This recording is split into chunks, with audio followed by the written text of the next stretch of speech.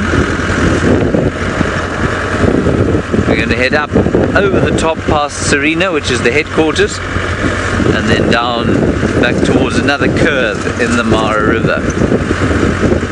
I think there's an animal up ahead. That's very exciting. I don't think it's one of our sort of major characters. Oh, it's another Topi. It's roughly a quarter of a mile. We'll keep going. But in the Mara, you know, even if you're not looking at any animals, there is always a view. And so all you have to do is turn the car off and inhale, and you feel the sense of immense peace. I'll show you what I mean when I get around this corner. So we stop the car over here, turn the camera to the right hand side. That's a hint, Craig. I'll try and level us. There we are, relatively level. And you just look out over a plain like this and you think, good grief, isn't that magnificent? And it's so very quiet as well. Much quieter than at Djuma. You don't have the same bird song here. There'll always be something moving gently across the plains. And Scott is pretty much in the middle of your screen there, on the escarpment there, looking for those cheetah and their cubs. There's a buffalo in the distance.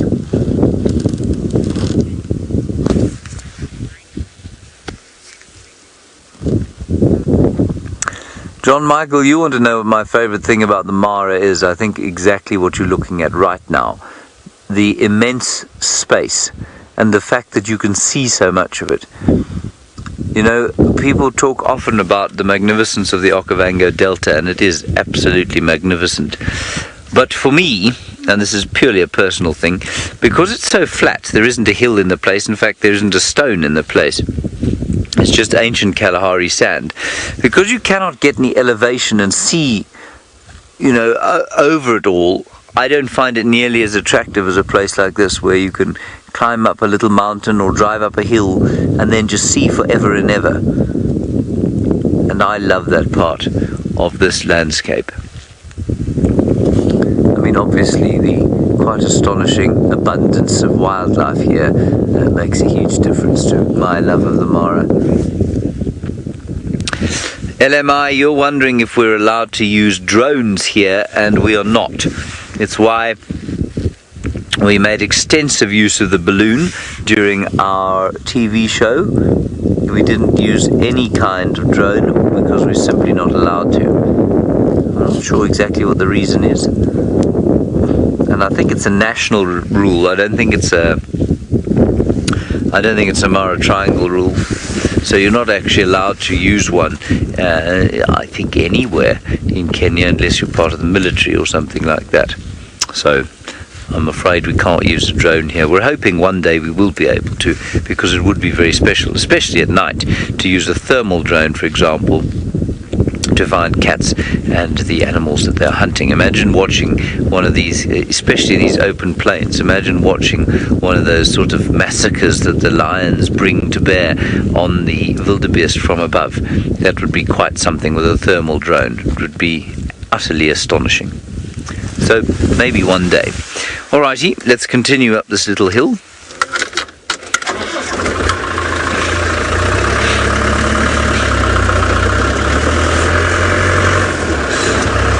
Now, quite different from this landscape, of course, is the landscape of the Greater Kruger National Park, and we could discuss forever why that is the case, and you can ask Steph now.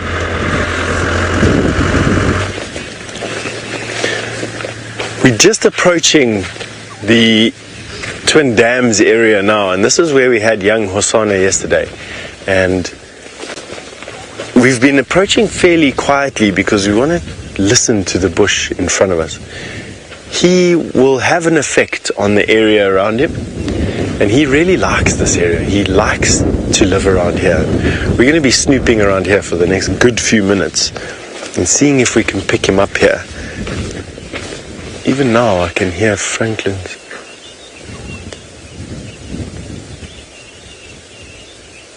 calling all around. There's a lot of birds making a noise. Nothing too panicky at the moment.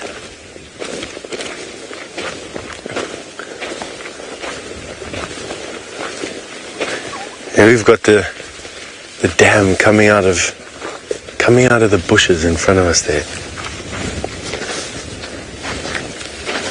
On a day like today, he probably won't be drinking much.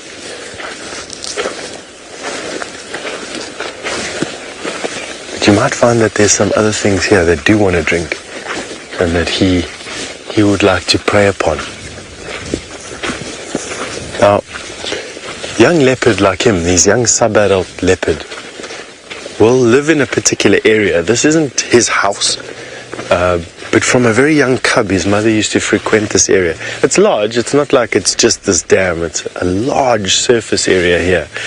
He could be virtually anywhere. And as you've seen from these leopards, they are impossible to see unless they really want to be seen. Or by some chance luck, you get to see a spot against some sand or against a white branch. But he has been here for the last couple of weeks and months, and he, I think, will visit this place frequently. And by frequently, I mean every few days he will come here, which means it's an easy place to start looking for him here.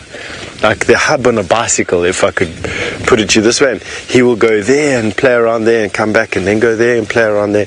But this is where you could start to look for some relatively fresh tracks. And from there, you can then move off and try and find him. We're now walking on top of the dam wall. He was here yesterday afternoon. He came down to drink at the pan on that side of the pan and then lay on the dam wall and then walked off in that direction. And that's the direction that we're going to take right now.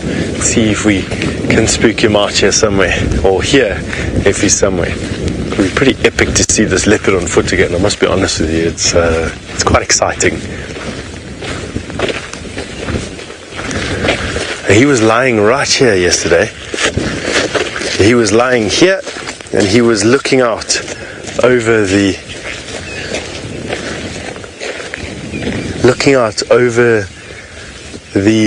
bush. This was a male lion from a couple of days ago. He came here and left this massive parcel for us. Give an example about just some scale as to how big a lion dung can be when it really is proper. That's my shoe in the background. Not tasty at all. Now let's see if we can see some footprints